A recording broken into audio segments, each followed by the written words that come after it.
Are you ready to change your habits, sculpt your destiny, and light up your path to greatness? Welcome to the epicenter of transformation. This is Mick Unplugged.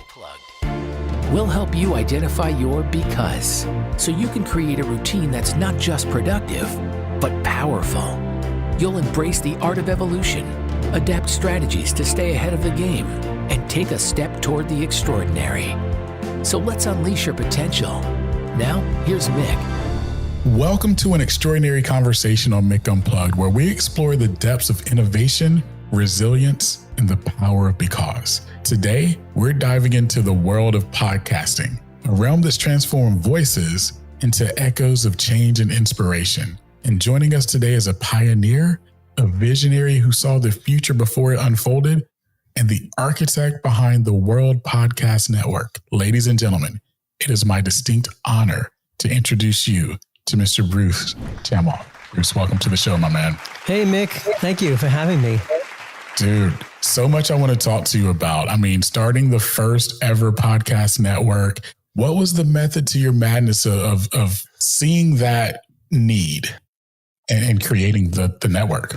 I like how you put that as a need. Yeah, I mean, there was a need at the time in 2005 when podcasting started becoming bigger. And that is, a lot of people don't know that it's been around almost 20 years now, but a lot of people are just noticing podcasting because of the pandemic, because that exploded with the pandemic. But I always wanted to be a radio DJ. And this is the story I tell everybody that asks. I stick to the story. When I was back in college in the 80s, and they had no openings for DJs.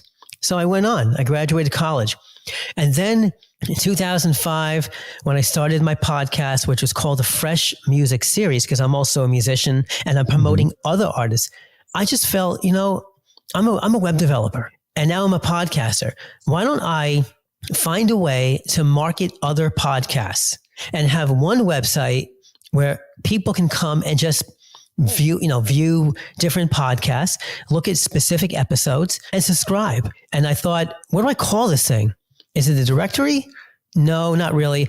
I felt TV network, radio network, podcast network. And that's how it came to be. And within the first 2 months, we had 20 podcasts. That's amazing. And just so that the audience understands the context now, how many on the World Podcast Network today? Over 1,100. Wow. And I'm one of them. I am one of them. You are. Yes, absolutely. Good stuff. So in those early days, I can only imagine that you faced challenges. What were some of the challenges that you faced and how did you journey through those challenges? So back then, we did not have social media. There was no Facebook. And every other social network that went out, I believe, we were in Web 2.0 at that point, but I don't think social media, I think Facebook came out in 2006 or 7, and that's when people started noticing. So marketing and online marketing was more of a challenge because social media now has bridged a gap that we didn't have back then. So you had to rely on search engine optimization. And for people to have websites, they know you need to get on the first page of Google to get any type of traffic. So we did that. Whatever the search engine optimization strategies were back then in 2005, which obviously have changed since then, that's what I was employing. And of course, we didn't have sharing because sharing goes with social media, which we didn't have. So you just had to do whatever marketing you could. However, I will say that when we started in February of 2006, I was on Long Island and there was a big paper in Long Island called Newsday. They did a spread on the podcast network 9 months later. So November, we were in there like this. We were like the second page of the newspaper. It was mind blowing. So that's how we got marketed. That's wild. That's wild. Yeah. And look at where it is today, right? That's amazing. Crazy. That's crazy. So on the Mick Unplugged podcast, we really talk about being fueled by your because, right? Like I love Simon Sinek and start with why. And I believe why is kind of the starting point. Your because is your reason, and that's your action that drives you forward. What was your because back then? What was your reason for doing what you do? My because or my reason was because, first of all, I'm a very creative person. And being a creative person, I'm always thinking about how to improve things. And when I say things, I mean anything from a process to a tangible item. And I never stopped trying to improve things. And that's the type of person I am. I always look for whatever's next, and I figure out the plan on how to get to it and get to it quickly in this competitive world. And really, that's it. I always wanted to just succeed on my creativity. It drives me. I love it.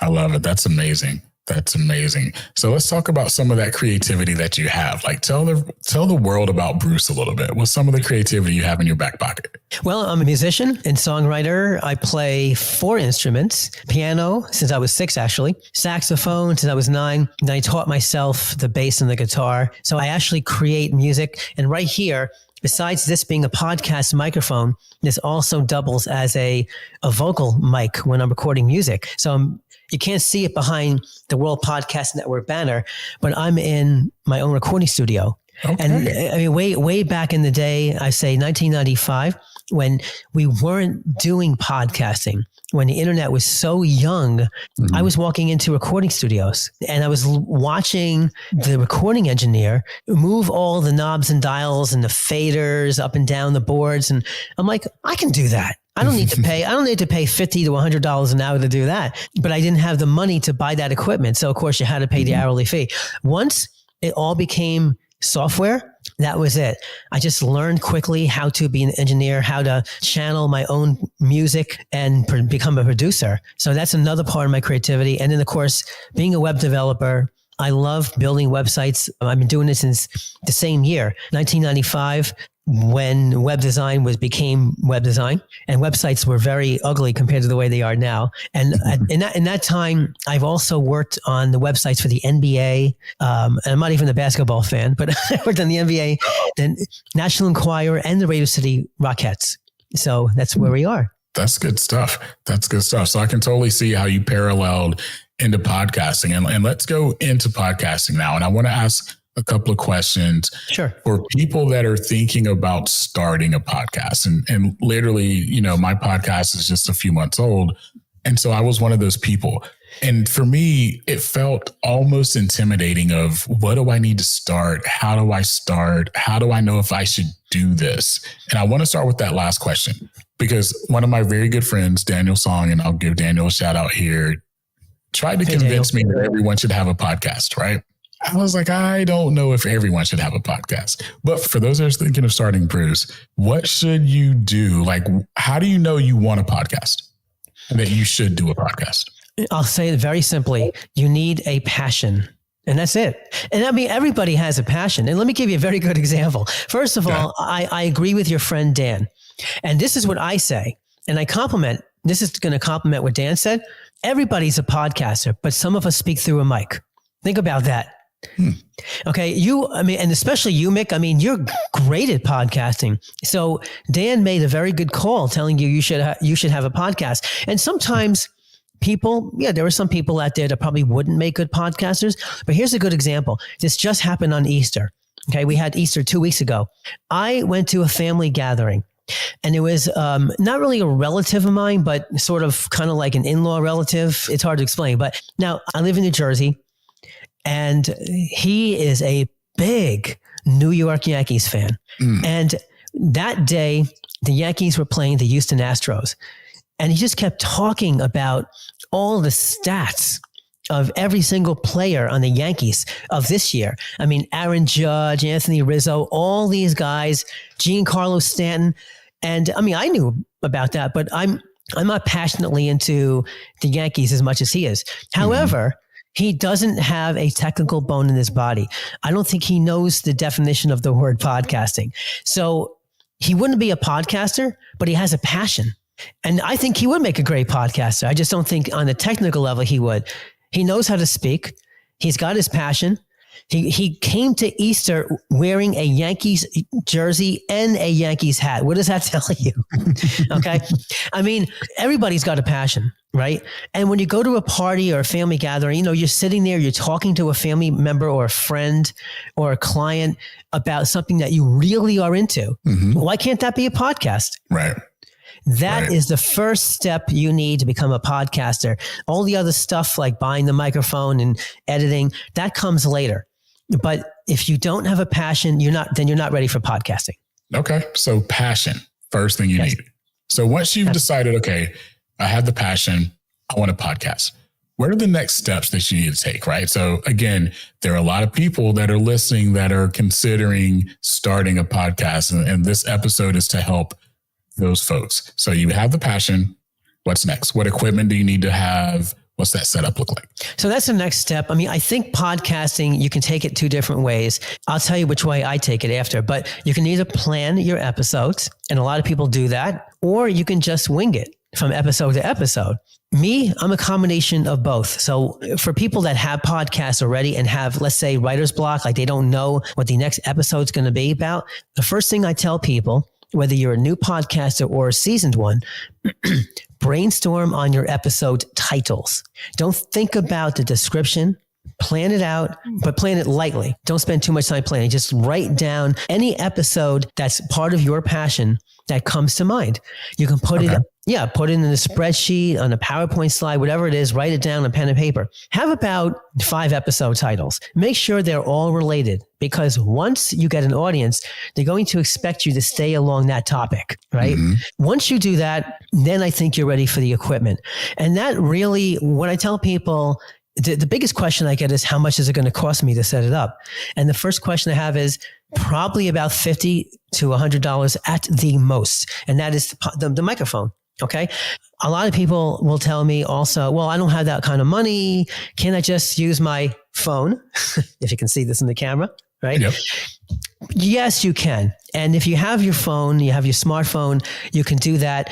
And you can literally start a podcast for free, but it doesn't really sound quite as professional as, let's say, this side mic. I mean, the microphone you have looks great. It sounds great. When you're talking into a phone that's got that little radio voice, and you don't want that. So if you don't have the money, you start right away from your phone, but expect the quality to be a little bit mediocre. And if you have about $50, buy a mic like this. That's it. From that point on, you download Audacity, and you record right into Audacity. It's free, and you can edit that way. And that's it. And then if you need your hosting platform, that could be Anchor, Buzzsprout, Libsyn. For people that don't have money, Anchor is free. Mm-hmm. And really, that's all you need. So in order to get into podcasting, you need a microphone or a phone, editing and recording software. I suggest Audacity. And of course, your platform, which could be Anchor or Buzzsprout or one of those other ones. Or Transistor. A Transistor. Right. There's so many out there. Correct. All right. So now you have all of that. You've got your equipment set. You've got your software set.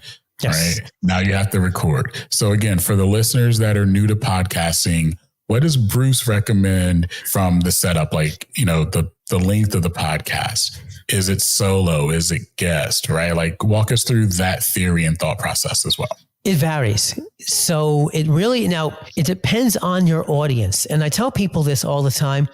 When you're podcasting, technically it's about you and your guests, but it's for your audience. So what does your audience expect? Do they expect 5 minutes or do they expect 60? I mean, Joe Rogan, he's got the $1 million deal with Spotify, and his podcast episodes go anywhere from 1 to 3 hours. I can't listen to that. Right. So I'm not a Joe Rogan fan. I'm not, because it's too long, but there are people out there who can take that, So right. I say, know what your audience is. If your audience wants 15 minutes, it's 15 minutes. It's that simple. My podcast episodes on Become a Successful Podcaster, they go between 10 to 20 minutes. I don't go over 20. And if I had to go over 20, I just do a part 2. That's excellent advice right there. Thank you. And that's how I built my podcast, more so for what would I listen to. And so that's why mine are under 30 minutes, because we're working during the day, or exactly, the attention span is here. And it's like, I'm going to give 30 because that's what I would personally listen to.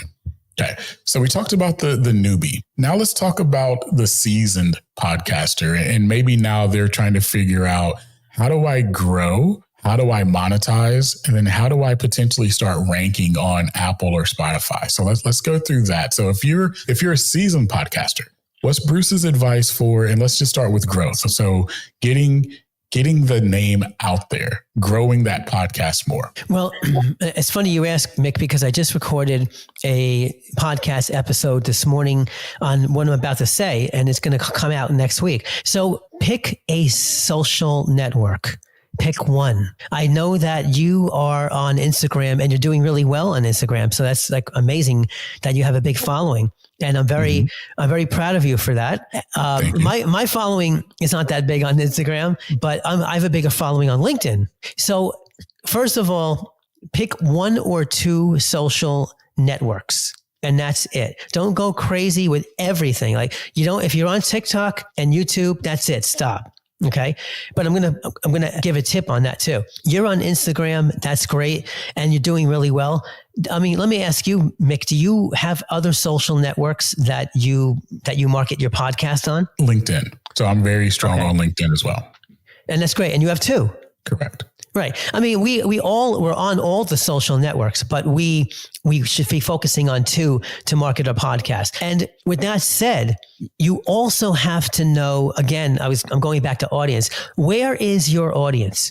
Right. Mm-hmm. Now you're doing great on Instagram, but let's say you go to Facebook. What's to say that your same audience that's on Instagram is on Facebook, right? You're nodding your head, right? So you know that you won't be going to Facebook. However, there might be somebody listening to this episode right now that might say, I like Facebook and my audience is on Facebook. I'm going to go there. I'm not going to go to Instagram. That's what you have to decide as a podcast, because like I said before, we didn't have social media back in 2005, right? Now we have to take it for granted a little bit, right? A little bit for granted. But when you do that, you still need to decide where is your audience. Now in marketing, and I'm going to say this because a lot of people, if they want to grow, they need to know a little bit about marketing. It's really important. And it's not just about social media marketing. Like everybody says social media marketing. It's also about traditional marketing. Where is your audience? What's the target market? And a lot of us think, well, if I go on Facebook, there's 1 billion Facebook users. They're all I'm going to put something on Facebook and they're all going to see it. Right? We know that's not true. Even on Instagram, right? Even if you have almost 30,000 followers, right? What's to say that you put something out on Instagram, are all 30,000 followers going to see it? No, right? Not at all. Right. And maybe some of the people just liked you. They hit the follow button, but they really hang out on Facebook. So a podcaster has to know. And the way you do that is you break down the demographics, right? What's the age, gender, marital status, education, race, religion, creed, all that stuff. Because when you know those classifications for your audience, then you find out, okay, this particular religion is on this social network. This particular age is on that social network. And then you go to that social network because you know that's where your audience is. And that's how you do it. That's how I do it. I like it. All right. So now let's go to step 3, and you want to monetize and start monetizing your podcast. What's Bruce's tips for monetization?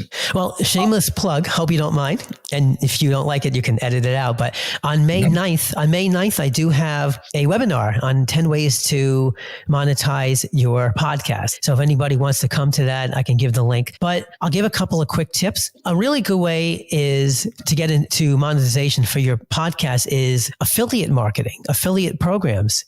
We hear about that all the time, and they are money makers. But there's a caveat, because everything we do, there's a caveat, right? We can't just do things.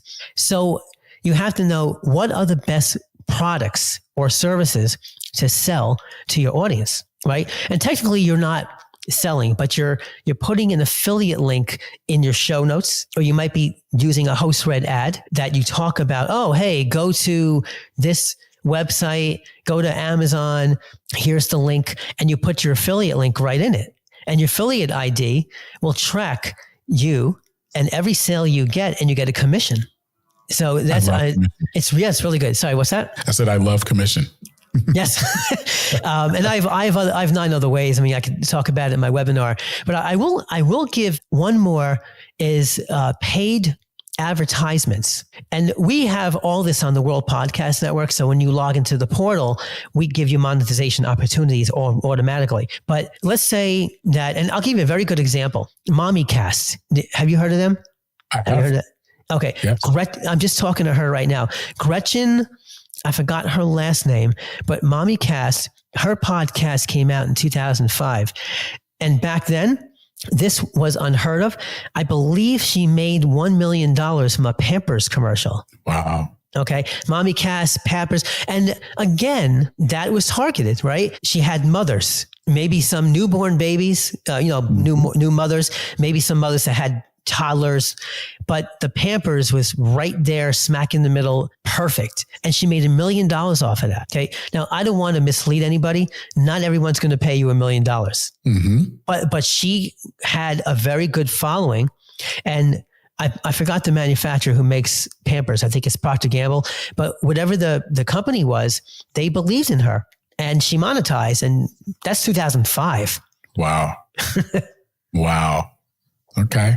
All right. So we've talked about monetization, and you have a webinar coming up, and I'll make sure that the links are there for everyone that's listening. Last part of that question is, how do I start ranking? Right. And I know that Spotify and Apple have their different algorithms, and I've been very fortunate to have a very new podcast and ranking in the top 10 in one category, 15 in another category. And I'm not going to say I figured anything out, because I haven't. I think it's just, I've had amazing guests. You're a natural. Followings, and that's been the key to the success, right? Yes. But for other folks, how do they, or is it possible for them to rank? This is also why I say everybody shouldn't have a podcast. If ranking is your thing, like it's not a guarantee. But what does Bruce think about ranking and how folks can ultimately get there? Well, what I say is, don't worry about ranking. I mean, it's nice to be ranked. It's nice to be highly ranked. But if you focus on getting highly ranked, you're probably going to be a little bit more, how can I say, not you particularly, but insensitive to your audience, right? Absolutely. Because the audience should always be the first thing. But if you treat your audience the right way, your rankings will rise. So I first want to say, make sure you understand your audience and make them happy and make them come back for more. So here's one way that Apple does it. And this, I know for a fact, Apple, just like Google, looks at repeat visitors. Mm-hmm. So if you put out one podcast episode, and let's say you have 200 people listening to that episode in the next week, and then they really like you, they want to hear more from Mick Unplugged, they come back and they're listening to the next episode and the next episode after that. Well, they are a true fan of yours because they're listening to more than one episode, right? Apple has some solid data on that. Mm-hmm. And that is more valuable than, let's say, a first-time visitor, because that's Correct. Not a repeat visitor. So that's one thing. And the ways you could do that is you can actually physically tell the audience, if you like my podcast or you like this episode, we're coming out with another one next week on this particular day. Make sure to tune in, right? Now, the other part of that is come out with your episodes every single day on the same day. I'm sorry, every single week on the same day. So don't put an episode out on Monday and the next episode will be out next week on Thursday. Mm-hmm. If you have Monday, every single week on Monday, right? Or twice a week, fine, 2 days, but make it the same days. Because this also lets your audience know that, first of all, you have consistency and they know to expect when that episode is going to be published. Mm-hmm. And really, that's a really good way of ranking, because now you're going to increase those repeat visits, repeat listens. And just to make sure that there's a little bit of a fallacy in the definition of a download. A lot of people come to me on the podcast network and they say, well, I get downloads. I keep telling them, you will not get downloads, but you will get listens. Mm-hmm. I mean, I don't think anyone downloads. I mean, it's kind of weird. I never quite got that. Everybody says, download my podcast. No. Nobody downloads your podcast. Yeah, listen to it. I mean, because there are so many mobile apps now that will let you listen to a podcast through the podcast itself or the RSS feed, right? Because there are a lot of apps that actually will read the RSS feed and show you what the podcast file itself is called an enclosure. It will show the enclosure, and you just hit the play button. So either way, as long as you get those listens, Apple will pick up on that. And that also comes from some of the technical things they do in the back end, like your IP address. If you log in, you have a username, they have all that stuff. So that, in my opinion, are the two tips to get high rankings. Totally agree. And you hit on something that I think is important, especially for the seasoned podcasters. Keep your audience first and foremost, right? Like keep them front of mind, because that's who's contributing to your rankings, right? Yes. So for me, I always make sure the guests are highlighted, that they can tell their story, and that we're always giving actionable items for people, because I think that's what listeners want. I don't care what the genre of your podcast is, right? Like that's true. You have to have a reason for them to come back and want to continue to come back. And so for me, it's always about actionable tips that they can walk away with. So I'm glad that you hit on that. You are my guy, Bruce. I appreciate you. Thank you. Thanks, Mick. All right. So where can people find and follow Bruce? And for my podcaster friends that are listening to this, because this episode is for you, right? I want to make sure that you are connected to Bruce, because Bruce is an amazing human being. So are you, Mick. Amazing. You're awesome. So where can we find Bruce? Well, we just got onto LinkedIn. So we're brand new on LinkedIn. It's only been about a week. It is Instagram.com. I think it's just World Podcast Network. So okay. I know it when I'm in front of my computer, but I'm in a different computer right now. So just World Podcast Network. Right. I mean, you could probably see it on Instagram, so you could say it yourself. I should know it by now. And also LinkedIn, look up Bruce Chamoff on LinkedIn. I also do have a LinkedIn group called the Podcast Support Community, which has over 2,000 podcasters. Oh. So you can join there. I think you're already on it. Yeah, I think you're on it now, Mick, right? Oh, okay. I was going to say, maybe I haven't seen any posts come out of that one yet. So I'll be on the lookout. Maybe I'll contribute to the post for us. Yeah, LinkedIn, Instagram, and look me up on Facebook. All right. Ladies and gentlemen, my friend, Mr. Bruce Chamoff. Bruce, I appreciate you for being on the show. Thank you, Mick. For everyone listening, remember, your because is your superpower. Unleash it.